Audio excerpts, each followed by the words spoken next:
Hoy hacen 10 años que se estrenó la película más famosa de todos los tiempos. Gritos en el pasillo. En esta década han ocurrido muchos eventos que ya forman parte de la historia. Pero, ¿qué hay detrás de tan descomunal éxito? ¿En qué se inspiraron los autores para crear el perturbador guión de esta joya del séptimo arte? Hoy, en Susurros de Tasarón, desvelamos los secretos de la perturbadora historia de gritos en el pasillo. El equipo de Susurros desde el salón se trasladó a la isla de Fuerteventura para buscar los orígenes perdidos que influyeron notable y perturbadoramente a la citada película. Buscando entre las noticias antiguas descubrimos un perturbador titular de periódico, una noticia de la que solo se hizo eco una publicación, el Heraldo del Cacahuete. La noticia decía textualmente: ilustrador desaparecido, acompañada por una foto de lo más perturbadora, ya que el parecido con el actor de la película es francamente notable. Nos quedamos realmente perturbados y decidimos ir a preguntar al por entonces editor del Heraldo del Cacahuete, ahora metido a bombero, Carlos Montes de Oca. Disculpe, disculpe. Según tenemos entendido, usted era el editor del Heraldo del Cacahuete cuando se publicó una noticia perturbadoramente parecida al guión de una conocida película de cine. Hablamos de la desaparición de un conocido dibujante. ¿Qué fue lo que le ocurrió a ese dibujante? ¿De verdad quieres saberlo? Pues entonces debes ver gritos en el pasillo, pues es exactamente la misma historia. ¿Se trata entonces de un copycat que quiso emular su No película favorita en la entiendes, realidad? ¿verdad? La noticia se publicó antes que la película, Si eso es cierto, ¿por qué solo el Heraldo del Cacahuete publicó la noticia? porque fuimos los únicos con pelotas para hacerlo. A los 3 días, Carlos Montes de Oca fue atropellado hasta la muerte por unos coches de choque. Oficialmente, se había suicidado. Nosotros nos perturbamos, pero decidimos que el público debía saber la verdad. Así que entrevistamos a los demás editores para conocer sus opiniones. Todos nos dijeron lo mismo. Justo antes de publicar la noticia, un misterioso hombre de negro encapuchado aparecía exigiendo que se retirara esa noticia.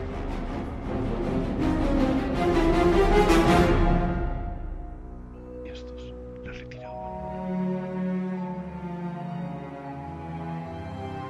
A los 3 días de hablar con estos editores, sus cuerpos aparecieron descuartizados en sus respectivos congeladores. Esto también se considera oficialmente suicidio. Investigamos la historia del dibujante desaparecido y, perturbados, descubrimos que este seguía vivo y había protagonizado varias revueltas contra los responsables de la película Gritos en el Pasillo. Todo esto no ha llegado a nuestros oídos hasta ahora porque estos mismos responsables se encargaron de acallar todo rumor. Por supuesto, no podemos probar nada, pero es perturbador comprobar cómo todos y cada uno de los manifestantes murieron en extrañas circunstancias. Oficialmente, todos se suicidaron.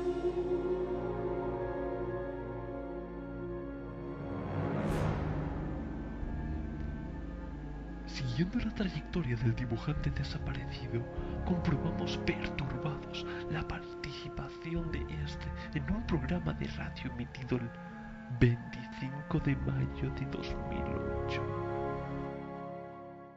Onda medio. Hola mis queridos radio oyentes, hoy celebramos el primer aniversario del estreno de la película más importante de la historia del cine, Gritos en el Pasillo. Para celebrar una fecha tan señalada, el programa de hoy estará dedicado única y exclusivamente a esta película. En primer lugar, dejaremos que los fans de la película hablen. Me informan que ya tenemos la primera llamada de la noche. Buenas noches. ¿Con quién hablo? Yo soy el dibujante. La historia narrada en la película es real. Tranquilícese, amigo. ¿Quiere decir que usted protagonizó los hechos que se narran tan magistralmente en la película? Yo estaba allí y sobreviví y lo conté. Pero nadie me creyó, salvo Juanjo. Juanjo me creyó. ¿Te refieres al director y guionista de Gritos en el Pasillo? Sí, ese farsante me robó la historia y contrató a mi gemelo malvado para protagonizarla. Este perturbador testimonio fue olvidado por todo el mundo. Todos los radioyentes, así como los profesionales que estaban en el plató esa noche, acabaron muertos en un plazo de 3 días, empalados por el mismo palo de hockey. Oficialmente, se suicidaron. El dibujante se dio a la bebida y a las drogas, tocando fondo en 2009, donde llegó a protagonizar una perturbadora película porno.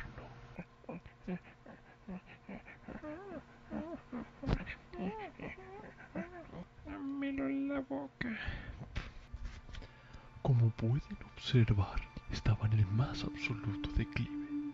Incluso llegó a atentar contra la vida del actor que le daba la vida en la película durante el rodaje de Manises del Caribe. Fijaos bien en el cacahuete del fondo. Es claramente el dibujante. Fue acusado de intento de asesinato y sentenciado a una condena de 10 años, de los que cumplió solo 2 por buena conducta. Salió el 25 de mayo de 2011, un día antes de los hechos conocidos por todos como la perturbadora vendetta. Como ya sabrán nuestros telespectadores, el 26 de mayo de 2011 apareció el cadáver del productor de Gritos en el Pasillo, Alberto López Garrido. Pero eso únicamente fue el perturbador inicio, pues en los días siguientes murieron el compositor y el director de la citada película. El trío responsable de joyas del cine como Boom Knife,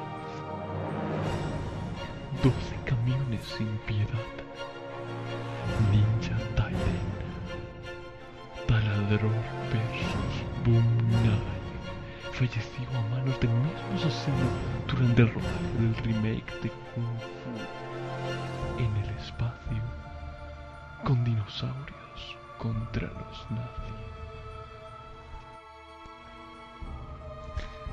El primer sospechoso fue el propio dibujante, pero fue rápidamente desestimado cuando se comprobó que estaba desfogándose perturbadoramente en un prostíbulo a la hora del delito. Después se pensó en Jerry Bruckheimer, pues había quedado arruinado después del juicio por perjurio por las blasfemias acontecidas durante el metraje de Piratas del Caribe 3. También se pensó en Quentin Tarantino como posible autor material de los hechos, pues el proyecto de Kung Fu había sido su mayor ilusión. Pero al final se llegó a la perturbadora conclusión de que el verdadero asesino fue Albi Ojeda, director de fotografía de Gritos en el Pasillo. Como ya todos sabéis, Albi Ojeda fue condenado a la silla eléctrica, pero su hermano, Pistacho Scofield, robó un banco para poder entrar en la cárcel donde estaba recluido y así poder salvarle con el aurifácil que se tatuó en el pecho.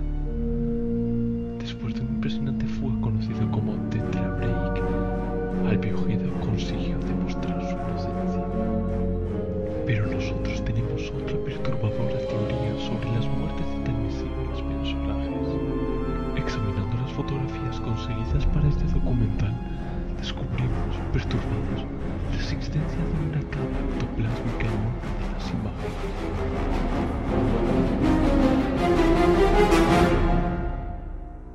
Después de aplicar varios filtros, conseguimos este resultado. ¿Pudo el dibujante valerse de la ayuda de este espíritu para conseguir su tan perturbadora venganza? Estas preguntas nunca